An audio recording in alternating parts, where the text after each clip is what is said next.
Okay, welcome back. Go ahead and get started. This day has really come together nicely in terms of our topics, going from inflammation to how that may play a role in neurologic trouble and what to do about that. And now we're going to continue the theme with Dr. Steve Grinspoon. Steve has, over the years, become a really good friend. He is the endocrine section at Massachusetts General Hospital, and we first started working together, feels like 25, maybe more years ago, talking about all kinds of metabolic issues, but I didn't anticipate that we were going to find that statins used on younger people would be beneficial. And just as an underscore of Steve's clinical acumen, but also his curiosity and mostly as well his ability to manage a very complex study internationally and have it done to such a level where not only are the results impressive, that is going to be what it's going to be, but the number of papers that have come out around the sub-studies of this study is just impressive. So I can't think of anybody better to go over the REPRIEVE study and talk to us about inflammation and the use of statins in HIV patients. Welcome, Steve.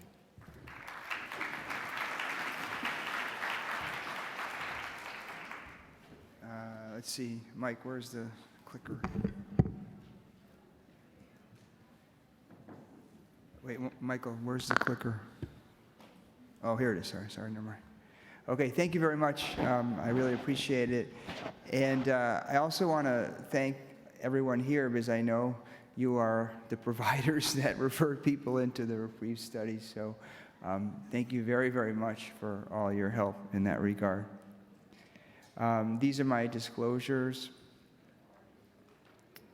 and these are the learning objectives that were identified previously. So first question here, at the current time, do you routinely assess for cardiovascular disease in your patients with HIV without any symptoms or history of cardiovascular disease? Do you do that? And I think the answers will appear.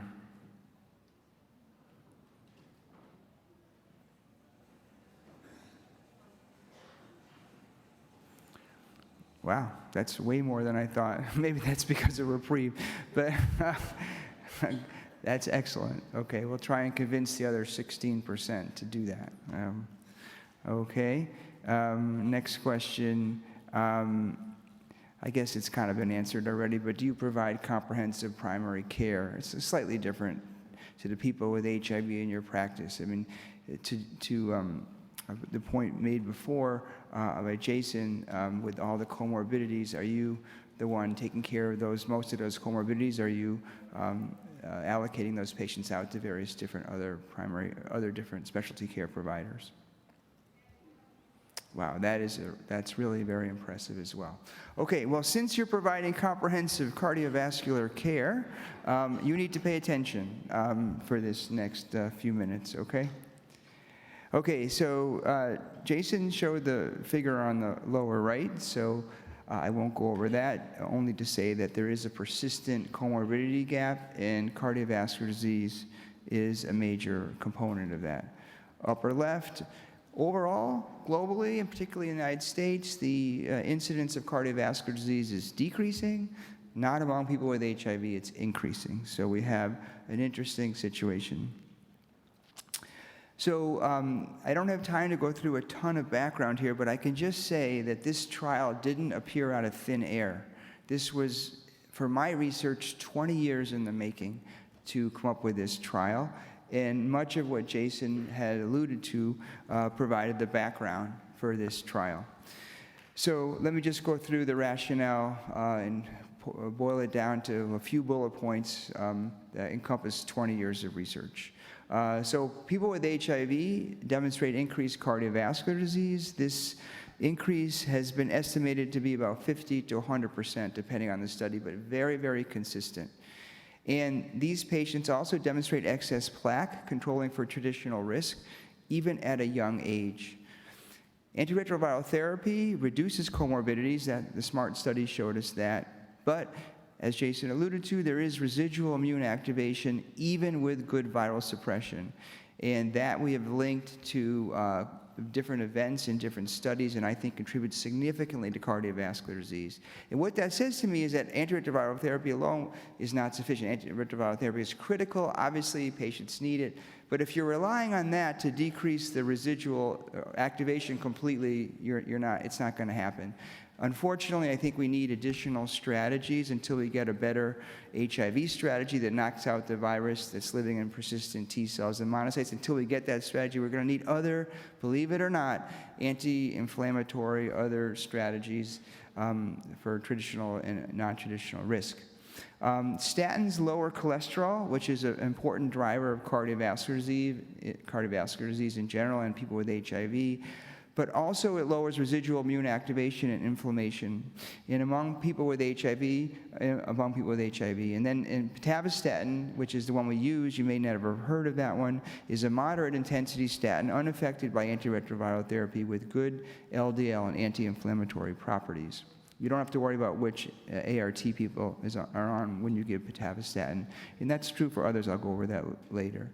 We hypothesized pitavastatin would prevent MACE through these effects, these dual effects on traditional and non-traditional risk, and particularly that the drug would do it in a group with low to moderate risk, for whom statins are absolutely not typically thought of or prescribed. That's the sort of secret sauce of REPRIEVE. We're really pushing the envelope out here. It's one thing if a 65-year-old with high cholesterol comes into your office. Well, that doesn't take much thought there. But these are people who are 50 with an ASCVD risk of 4.5. They would really usually pass through the gate here without much attention. And that, I think, REPRIEVE has informed us in that regard.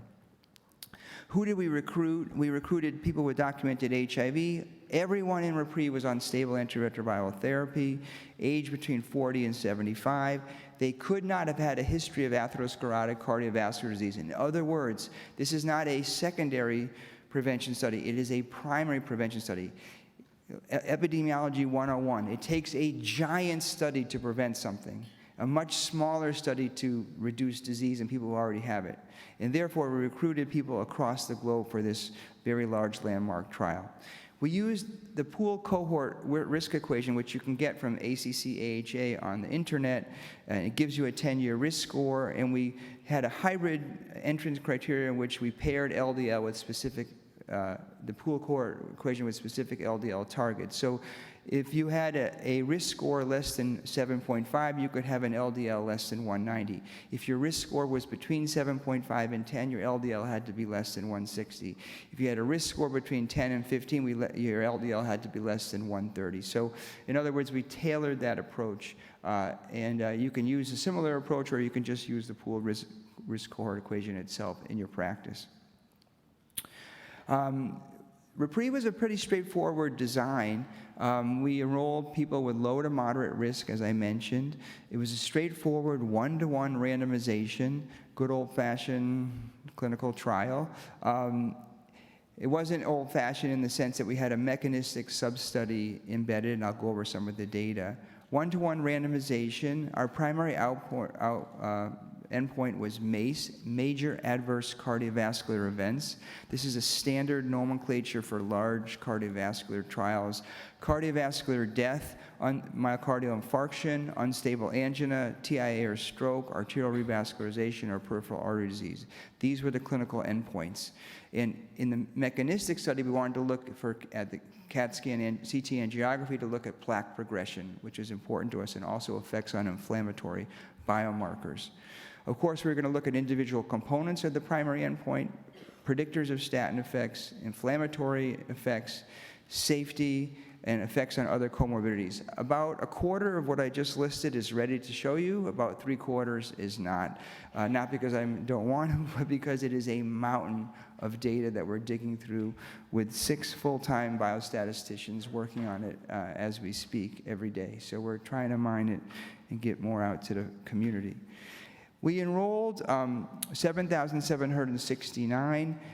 Importantly, this was a global trial. We had a big reach. I was talking to Jason, I don't think any other trial has enrolled from sub-Saharan Africa in a cardiovascular trial.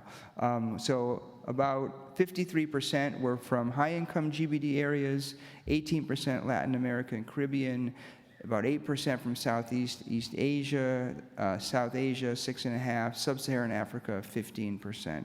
We had to screen about 10,000 people to get our 7,769 participants. You don't have to pay attention to the pitavastatin or placebo columns, but these are the baseline characteristics. Just look at the total column. They're exactly equal, as you'd expect in a randomized trial like this. Very proudly, 31% were female. This is a very high percentage for a large cardiovascular trial. Also proudly, 65% were non-white. That's another big number. CD4 count was well preserved at 621. Nadir CD4 count was there. We're going to relate that to events in subsequent trials, and I think it's going to be relatable. HIV RNA was under very good control in the vast majority of people. Please pay attention to the ASCVD risk score, only 4.5%. Again, you would really just not bat your eye at that before REPRIEVE, I think. I didn't. The LDL was not really high at 108, so another thing to pay attention to. Okay, in terms of the particular ART regimens and durations, just to make the duration point, where these patients are very, very chronically well treated, on average many, many years, and about half of them had ART duration for more than 10 years. You can see the specific ART entry regimens. It differed very much by GBD region. So INSTIs were very prevalent and became increasingly prevalent across the course of the study. And I'm only showing you baseline data. We have time-updated data for all this stuff, but at baseline, INSTIs were seen in about, where am I looking at? About 26% there, but mostly in high-income GBD regions, not really in other regions. And I think that has increased across the duration of the trial. So what happened with REPRIEVE? So REPRIEVE is an events-driven trial, which means that we were supposed to stop at a certain number of events. And we had 85% power to detect a 30% reduction, that's what that means, in events at 288 planned events. It sounds very hyper-specific, but that's what how our trial was designed, very similar to how other large trials are designed. At 75% of the planned events, the DSMB met, and they basically told us, you're stopping the trial, which is shocking because these trials are hardly ever stopped. And my first thought, of course, was that it would stop for futility. But they said, if you're sitting down, we're stopping this for robust efficacy.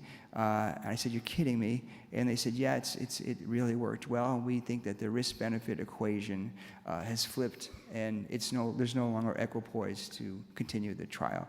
So I said, wow. So let me tell you about what they saw and why they said that and what the implications are. As Jason said, it's been published recently in New England Journal. There's a whole supplement in there. If you have questions, it's like 70 pages of supplementary data beyond the main trial tables. Okay, so here's the key point. If you don't remember anything else, left-hand side, left-hand panel. First, primary MACE. This is the heart attack, stroke, etc. 35% reduction over an average duration of 5 years follow-up. So let me just put that in context. 35% is a very large number. The main GLP trial that got so much fanfare at AHA, 20%. Canakinumab, 15%. Other trials are much less than 35%. So this is a very impressive result. It's particularly impressive given that the risk score was so low among the people that enrolled in the trial. On the right is the secondary endpoint of MACE or all-cause death, which we reduced by 21%, which was also statistically significant. Additional findings, greater than 80% in both groups remained in follow-up. That is incredible. When you run a trial, the average duration was 5 years, but it took 4 years to enroll, so we're talking about 9 years, okay? 9 years to keep people on a placebo statin when they could go next door to the pharmacy and get it is an unbelievable feat, particularly since we ran the trial through COVID. So I really applaud the patients and the caregivers at our sites in this trial. Adherence was very good to excellent in the great majority of people. I know that's true because the LDL levels are a biomarker. Adverse event-related discontinuation was low, very low in each group. Clinical initiation of a non-study statin occurred in 5.7% of pitavastatin and 9.6% of placebo, below thresholds of concern. You always have to worry about crossover in a trial like this, and we were fine. After COVID, and we got up from our despair about how we were going to run this trial, we actually reverted to virtual visits, and that worked out okay, and then eventually came back to in-person. We had to adjudicate every single event for a relationship to COVID, which was a big deal. Surprisingly, only one MACE event was definitively related to COVID. And we now have data on the statin effects on COVID, if you think about it, which will be presented at CROI this year, so come listen to that. This is the first primary endpoints in MACE components. Here is the 35% reduction. So first point, this reduction was more than we planned, which is why they stopped the trial. We looked at it, and while on treatment per protocol, same thing. And for all of these things, pretty much pay attention to the point estimates, particularly as we get into the individual components. We are not powered to look specifically at individual components. But if you look down here at the point estimates, they're pretty consistent. For myocardial infarction, 0.56 was almost identical to Jupiter. Literally, it was 0.56. It's incredible. Cerebrovascular stroke, same thing, 66, so 34% reduction. We were very surprised that there were an equal number of myocardial infarctions and strokes. To have this percentage of strokes, about a third of the events in such young people, was striking. You can see here cardiovascular death was another large component. This is just sort of an anomaly in that there were only 6 of these PAD events, but they were in the placebo, but none in the pitavastatin, so the point estimates pushed way off to the left there. Okay, in terms of effects on key subgroups, again, to draw your eye, there's a little bit of noise in here, but if you can look back a little bit, you can think that it's pretty consistent here in terms of treatment modifications by baseline events, baseline factors. So there was a very consistent effect across major subgroups, including LDL. I want to point that out. There was no difference whatsoever if your LDL was high or low at the start of the trial. Just think about that. We're doing a statin trial. It doesn't make a difference what your LDL is at the baseline of the trial. That's kind of cool. Didn't make a difference if you were older or younger, although there was, statistically, there was a hint here that it did better in the older group, if anything, but still a fine effect in the younger group. Also, very importantly, no treatment modification by sex. Equally effective in men and women. Very, very important. Also, if you look down here, some other tidbits. Look at South Asia. It's unbelievable treatment effect. And I can tell you that we're looking further, and the rates of cardiovascular disease are much higher in South Asia among HIV patients, consistent with other things known about people from that region. So I think it's all pretty interesting, but the ones I highlighted were really important. Also, there was no treatment modification based on CD4, nadir CD4, HIV RNA, or ART duration. This is the effect on cholesterol and LDL. So there was a 30% reduction in LDL, pretty much exactly what we planned. Is that a giant reduction? No, it's a moderate intensity statin. I think it's very significant, but it's not 50%. But it brought the LDL from a not so high level to a pretty low level, so from 108 down to low 70s on average. But it makes the results even more interesting, and I'm going to get back to that. Also, you can see that there was no drift in the placebo group. They really stayed very much the same, and the treatment effect in the pitavastatin group was very consistent over time. So this gets me to my next point. The Clinical Trial Treatment Collaborative, CTTC, published in The Lancet, and this has been updated many times, this kind of nomogram where they relate the difference in LDL between treatment groups on the x-axis to the effects on MACE reduction on the y-axis. And all these big giant trials are shown here. Here's REPRIEVE, dotted green line. The treatment difference in LDL was 0.8 millimoles. Go up to the line, go over. We should have seen a 17% reduction in MACE, but we're up here at a 35% reduction. Jupiter is even a little higher. I mean, so here are two interesting studies which enroll people, if you will, who didn't have traditional risks, but had some index of inflammation. In our case, it was HIV, for whatever that means, as Jason was alluding to. And in that case, we saw a very significant decrease, more than you'd expect from LDL lowering alone. In terms of safety, the DSMB concluded no unanticipated safety concerns. SAEs were equivalent. Muscle-related symptoms were higher in the pitavastatin group, 2% versus 1%, but were really mostly very mild. In fact, only a really small percentage withdrew for muscle-related symptomatology, 1%, so it's very, very small. It really shows you that there's a non-specificity of muscle problems, and we saw them both in the placebo and the treatment group. Diabetes rates were increased in the pitavastatin group. That's seen in most statin studies. The prevalence over the course of the study was 5.3%, which might seem high, but it was also 4% in the placebo group. So there was a relative increase, but it was consistent with that seen in prior statin studies. I think the most important point here is that we showed a protective effect on MACE, even taking into account that they had an increased risk of diabetes. So, you know, the whole point, one of the bad things about diabetes is you get heart attacks, but if you're preventing heart attacks in the group that are having more diabetes, you could say, well, it's not as bad. And so I think that's an important point in this particular study. There was no effect on grade 3 ALT or rhabdomyolysis.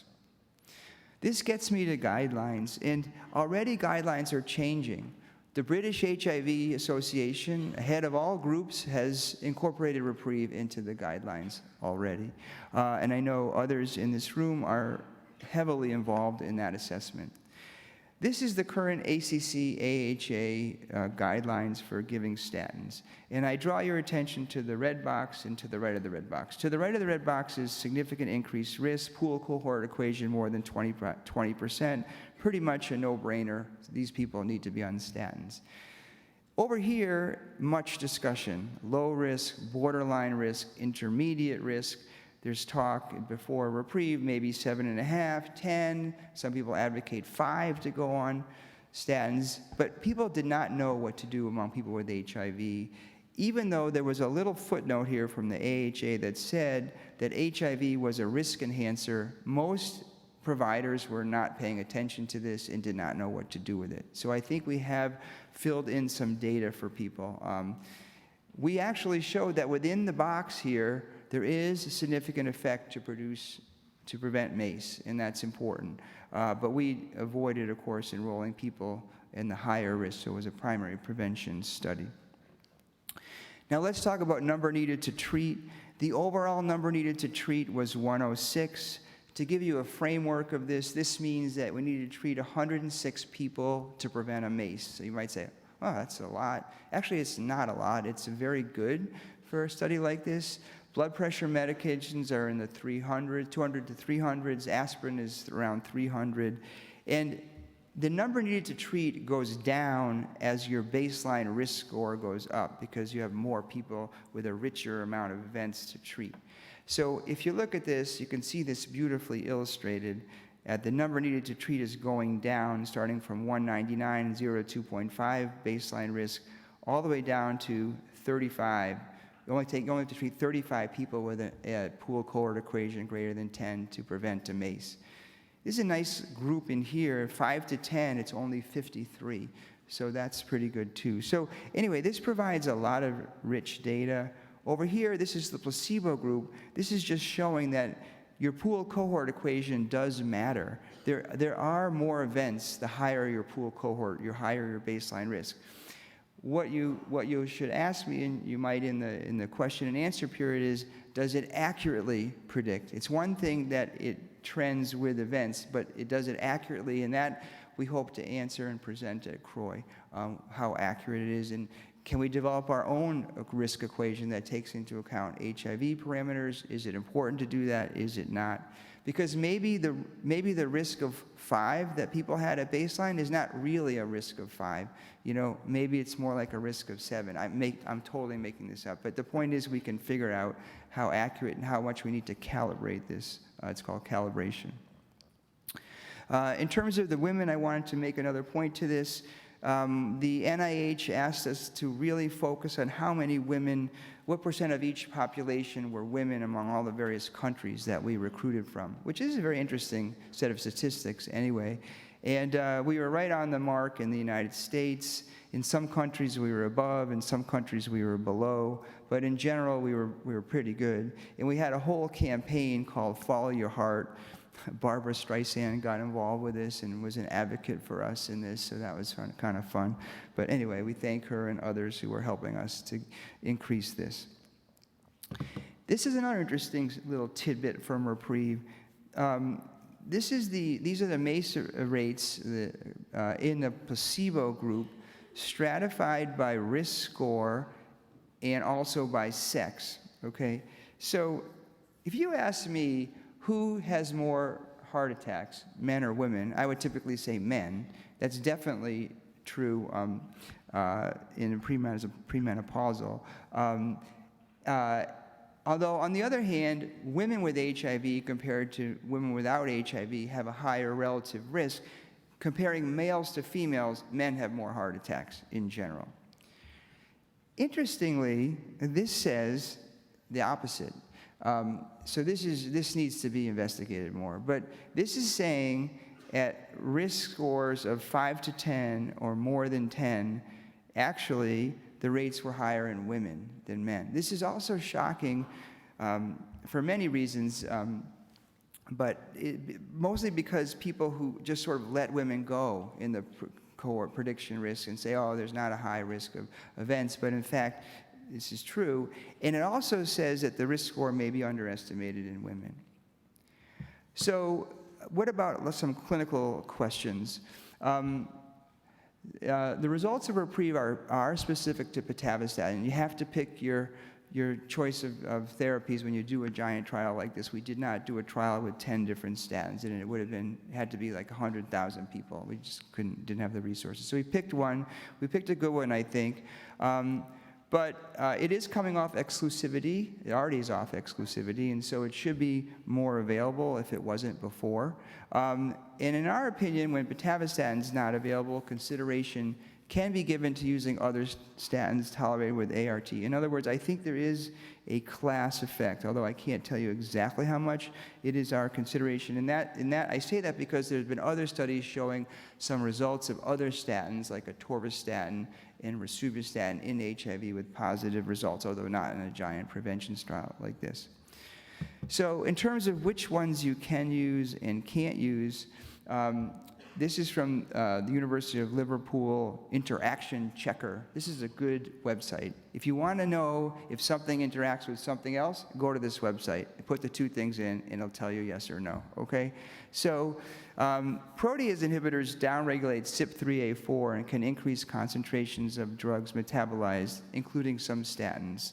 Cobistatin inhibits CYP3A and can increase levels of statins. There are some exceptions, pitavastatin and pravastatin, which are not metabolized through CYP3A4. Atorva and Rasuva may be used in those on PIs, but should be initiated at low doses and titrated carefully. They're probably okay. There's less PI use in general these days. There may be more diabetes with rosuvastatin because it's higher potency, but anyway, you have kind of 4 to work with, okay? The 4 you have to work with are pravastatin, atorvastatin, rosuvastatin, and pitavastatin. Again, the study was specific for pitavastatin, but there are other options. Luckily, this is a study in which you have other options. I mean, some big trials, there's a drug, it's proprietary, and if you don't have it, you can't get it. But here you have options if you want to use this. I want to talk for a minute about the mechanistic sub-study. These events were presented at American Heart Association like 2 weeks ago. And we're just starting to dig in here, and there'll be a manuscript coming out and eventually on this. But again, we looked at plaque, coronary plaque, at baseline and 2 years into the study in 800 people. And the primary endpoint was non-calcified plaque. Why do we pick a non-calcified plaque when everything you read in newspapers is what's your calcium score, okay? Your calcium score is a score which relates to cardiovascular risk, but it's really a surrogate for all the bad things you do, like smoking and getting older and all that sort of stuff. Really, the plaque that is most vulnerable is the non-calcified plaque. It's not sealed over, if you will. It can rupture, okay? So we knew this in advance, and we pre-specified our primary endpoint to be non-calcified plaque. And in fact, there was a significant reduction in non-calcified plaque, which amounted to about a 7% decrease. Remember, this is only 2 years, not the whole 5 years of the trial. And it was 12% among those with baseline plaque. By the way, 50% had baseline plaque, which in and of itself is extraordinary since they're age 50. That was published in JAMA Network Open a couple of years ago. Very interestingly to us, when you look at progression of plaque, we prevented the progression of plaque was reduced by 33% in this, and this is only after 2 years. So I think there's something here which may help to explain the MACE events that we saw. Separately, we looked at some inflammatory biomarkers. The ones that changed the most were LPPLA2 and oxidized LDL, very, very significant effects to reduce that. LPPLA2 is a marker of arterial inflammation, which is interesting given Jason's prior talk. Oxidized LDL is a marker of oxidized LDL, which is important in atheroma formation and is a bad actor in plaque formation. CRP didn't change that much. There was a difference at 2 years, but the change was not different. So you might say why, but at baseline it wasn't particularly elevated in these very well-treated people with HIV. So I think that's part of the issue, but it doesn't really matter. Whatever it is, and there may be different paths we follow from these data that may inform us. We're also doing proteomic studies now, which will be presented as a late breaker at CROI. Some really interesting other pathways are changing, and I don't really have time to go through that here today. What are our next steps? Assess cardiovascular disease mechanisms across global burden of disease regions and assess effects in key groups by race, sex, region, underlying CVD rates. Assess the mechanisms of MACE reduction. We'll be able to have biomarkers from our sub-study, run them in the main study, and then do a mediation analysis. Is it delta LDL, delta biomarker, and which biomarkers predict MACE in the main study? Be interesting. We'll look at effects on COVID and cancer and other things that we have adjudicated. And as I mentioned, we'll assess accuracy of the pooled cohort risk equation. So in conclusion, despite HIV being considered a risk equivalent, no prior trial has assessed a primary prevention strategy for this group who would not typically be recommended for a statin therapy. Among people with HIV age 40 to 75 on ART with low to moderate risk and normal range LDL, treatment with pitavastatin was effective and prevents MACE. I hope this at least opens up a discussion between you and your patients about this. I'm not saying this is for everyone. You can interpret these data as you may, but certainly it should open up a discussion with your patients. And by the way, everyone in REPRIEVE also was told to do lifestyle, so we did not ignore lifestyle. Everyone got lifestyle, and then half were randomized to statin. I should have made that point. Lifestyle is very, very important. And we think that consideration should be given to expanding the treatment guidelines in this regard. Thank you very much for your attention. I appreciate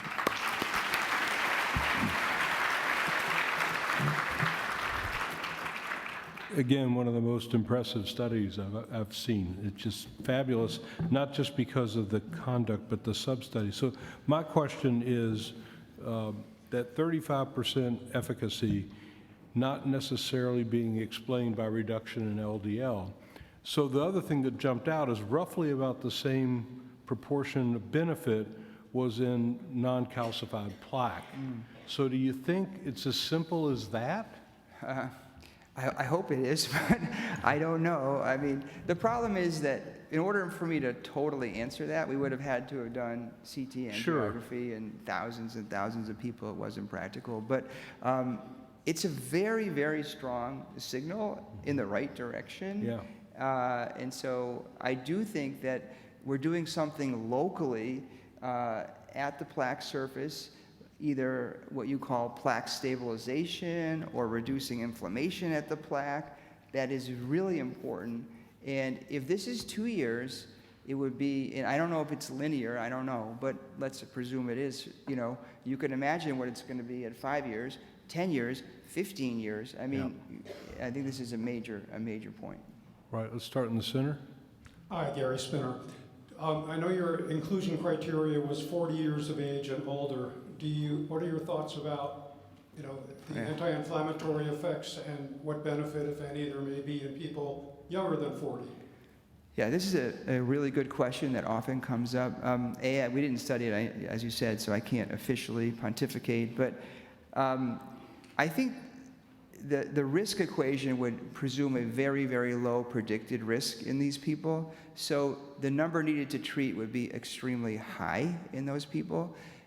That doesn't mean it's a bad idea, and that doesn't mean that those people aren't going to have a lifetime of residual inflammation.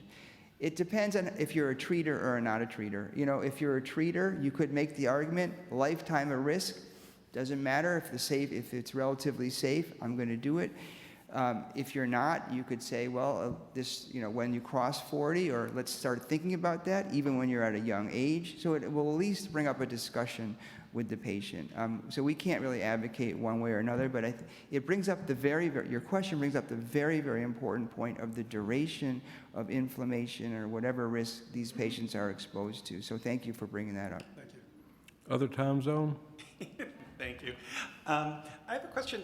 In general, across cardiovascular studies, we see about a 30% risk reduction with statin therapy. And the ACC guidelines and U.S. Preventive Services Task Force guidelines are really based on what, at some threshold of what our absolute risk reduction is. So is there something that's different? I mean, obviously it hasn't been demonstrated in people with HIV, but is there something different here other than the fact that our risk models may not be getting us to the appropriate baseline risk, but the reduction's similar, isn't it? Yes and no. I mean, yes, statins are pretty effective, but this is so far outside the normal study. Let's talk about Jupiter, the other giant prevention study in which LDL was normal but CRP elevated. The median age of entry at Jupiter was 66. This is 50.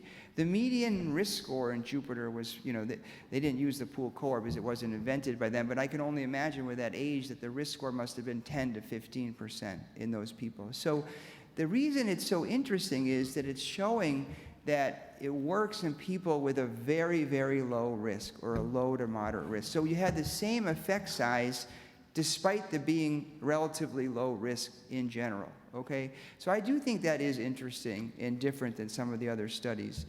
The mechanisms may be similar, we're not sure yet, but I also want to make the point that every other person talks about Jupiter and CRP but CRP is just like SED rate. CRP is like a big index of inflammation. It doesn't really tell you anything specific. And by the way, CRP wasn't particularly elevated in our study. So Paul Ritker, and I love him, he and I debate about this all the time. He only talks about CRP, but there's other pathways which we hope to explore, which will also make this different, which may be relevant to the HIV population. So yes, and I'll put one last point. If it didn't work, we would have been the anomaly, okay? But it did work, and it worked in a very low risk population. So I'll leave it at that. But thanks for your great question. Thank you. Come over here, yep.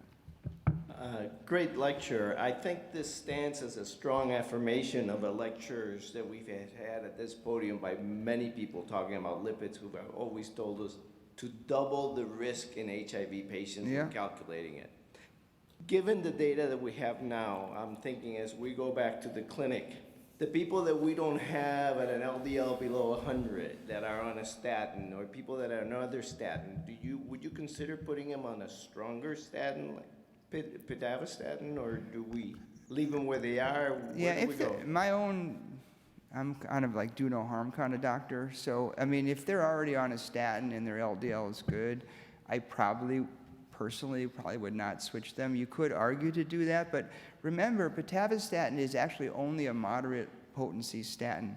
Rosuvastatin is a much more potent statin, but the interesting thing is we didn't need to use that high potency statin to achieve our results. Now, I'm an endocrinologist, so if another person has an LDL that's very difficult to get down at 160 or 170, that's a completely different story, okay? Then you might need to use PCSK9 and a whole other thing. But if you're talking about sort of a garden variety person with a pretty good, well-managed LDL on statin X, I'm not sure I would change it at this point, but it's personal preference and good judgment. Thank you.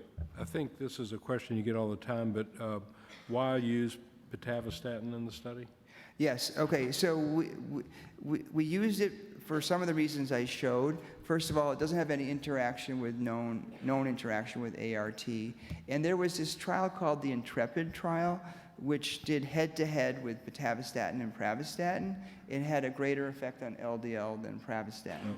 And it also had a greater effect on inflammatory markers than pravastatin, which is the other one that you could absolutely interchangeably use. So if I had Prava and Pitava in front of me, new patient with these guidelines, I would definitely pick pitavastatin. But if it's not available, you can do pravastatin or other ones. Makes sense, yes.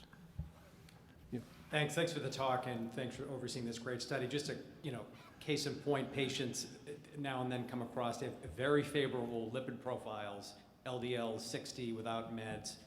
ASCVD risk, though, if you calculate it, is high, they're older. These are, patients want to know what to do. What would you do in that case? Yeah, that's a good question. The ASCVD risk calculator is holistic, so it does go up with age, even if you have a low LDL, as you're suggesting. So I would listen to the results of the trial, and I think that there's still a benefit there because I think there's effects beyond LDL. I also say this, you'll probably lower the LDL if that in imaginary patient X from 70 to 50 or 45. That is okay. PCSK9s have shown us that you can drive your LDL much lower than that, and it's still safe. So I think it's okay, and I think I would still do it, which is sort of the interesting facts of REPRIEVE, that the LDL wasn't that high to begin with, so along to your point. So I got a stack of cards in 4 minutes. We have a breakout session. You can keep asking me questions. We're going to do a rapid fire. Rapid fire. All Rapid right. fire. The use of tobacco in the study was balanced between the arms pretty much? Yes. Okay. Is there a target LDL for people with HIV? You sort of just talked about Not high, but it could be. Not high. I'm going to quote you on that. That's a brief answer. Yeah, sure enough. Okay, if REPRIEVE also had included non-HIV infected individuals, do you think it would have shown the same thing? That's an excellent question. I can't be too brief on that. I don't know. I'm not sure. Okay. It's never been a study that low a risk in non-HIV population. It may well have, right? Would you promote the use of statins in people with HIV whose triglyceride HDL ratio is below 2, who also have an elevated LDL? So I would go mostly by the LDL. Statins don't lower triglycerides too much, a little bit. They raise HDL a little bit. How do you apply the study findings who are younger? We already sort of talked about that. You can't do that just yet. Yeah. Can you speak to the difference of pitavastatin calcium versus? Yes. Yeah. Okay. This is ranging into the area of drug propriety. This is from a pharmacist, yeah. I'm sure. So for the 12% of people in the audience, everyone else my wrist gets slapped, that technically we use pitavastatin calcium, which is a product of the particular company. I don't think it makes a hoot of a difference myself, but I'm supposed to tell you that, okay? So you asked, I'm telling you, but there are other pitavastatins that are magnesium, this is the binder. Also, they're coming off patent, so pick whatever the hell one you want. I don't really care. But, So are you currently using these results in your patients who are between 40 and 75? Yes. Okay. All right, eat in your own kitchen, that's good. Can you comment on discordant findings for those with atherosclerotic vascular disease risk of 2.5 to 5%? So they were teasing out, I think, that one. Yes. You know, when you look at that many endpoints if you looked under the hood, you have a great, beautiful car, and you look under the hood and all the parts are dirty and it's not perfect, okay? If you look under the hood at a trial like that slide I showed you, there's bound to be anomalies. I can't explain every single one of them. The confidence interval did not cross 1. My guess is, according to our statistician, it's due to like 3 TIAs in one group that pushed it the other way. And oh, by the way, when we stopped the trial, we had to do a termination visit on everybody, okay? And that collected about 10 to 15% more events, which pushed that more in the direction that we thought it would be. So the final data are going to be published eventually, which look like this data, but a little more formal. Well, having seen clinical trials for a long time, what's striking is the opposite, that how many of the endpoints, when broken down, follow the pattern. Most of them did. That was the one outlier. Yeah. And then finally, what do we do now with the American Heart Association calculations that we've already talked about? You should double the risk or whatever, but you're working on an algorithm that might be. Yeah, we're looking to do that. We're looking to do that. I'll let you have the last word. Oh, thanks. Wonderful talk. Thank I you. wonder if you could comment on inflammation related to HIV. Is this an HIV-specific effect that you've noted, or more related to inflammation, and how does that correlate with other inflammatory conditions? I mean, if we did and perhaps it's already been done, but if we looked at people with rheumatoid arthritis and we did the exact same study. NIH has already called about that. I mean, I think this study suggests that people at NIH and NIAID should go back to the drawing board and do this study in lupus and rheumatoid arthritis and young people with those diseases, because I suspect there might be a benefit. Can't prove it or document it, but it might be worth the trial. I think the answer to your first part of your question is, I think there's certain changes that are happening in people with HIV, development of non-calcified plaque, arterial inflammation, that make it a rich source for statin efficacy. There's kind of an enrichment there. I'm not sure those wouldn't be operative in other groups, but they may not have as much of it as the HIV patients have. So that's the way I would like to answer that question, if that makes sense to you. The follow-up question is, if someone has more than one inflammatory condition, additive? Yeah, I don't know, but that, Thank you. This is, HIV is enough, but if you add another one, that's absolutely. Thank you.